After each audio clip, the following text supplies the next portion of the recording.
가나안 땅에 입성한 것도 중요하지만 그 가나안 땅에서 어떠한 삶을 살아야 되느냐, 이것이 중요한 것입니다.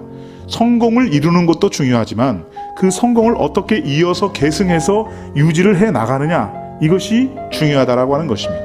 이 땅은 지금 어떤 땅이라고 설명되고 있습니까? 아름다운 땅이라고 표현되어 있는 것입니다. 여러분, 지금 과연 이 하나님께서 허락하신 이 가나안 땅은 아름다운 땅인 것입니다.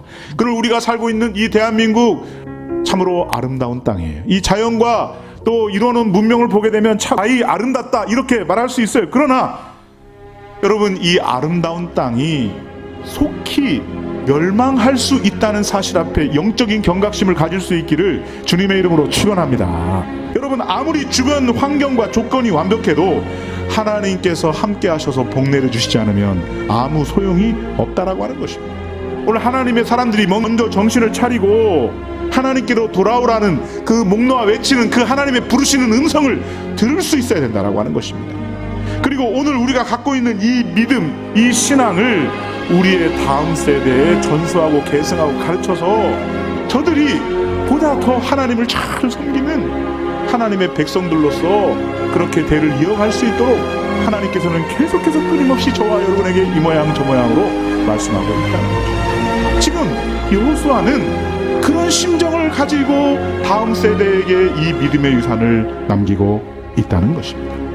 너의 조상들이 저 강 저쪽에서 섬겼던 그 메소포타미아 지역에 있었던 그 우상, 이쪽에서 섬기던 그 애굽의 신, 애굽의 우상 다 치워버리라는 것입니다.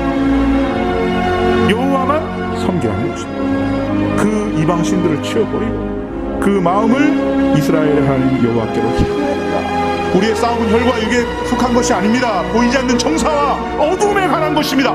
이 원수마귀는 우리의 심령, 우리의 가정 안에서 이게 적인지 원수인지 알지도 못하게 은연중에 들어와서 틈을 타요. 마귀가 틈을 타다 보니까 막 우울해지고 예민해지고 신경이 날카로워지고 그러다 보니까 다툼이 생기게 되고 다툼이 있다 보니까 그나마 있었던 그 신앙도 점점 깎이게 되고 그 틈을 타서 세속주의가 들어와요. 종교다원주의가 들어와요. 우상숭배적인 요소들이 들어온다는 것입니다. 여러분, 하나님의 말씀을 무시하게 만드는 이 헛된 탐욕과 부질없는 자기자랑은 지워버려야 되는 것입니다. 하나님의 말씀을 믿지 못하게 만드는 과거의 고정관념, 선입견들을 다 부셔버릴 수 있기를 주님의 이름으로 축원합니다.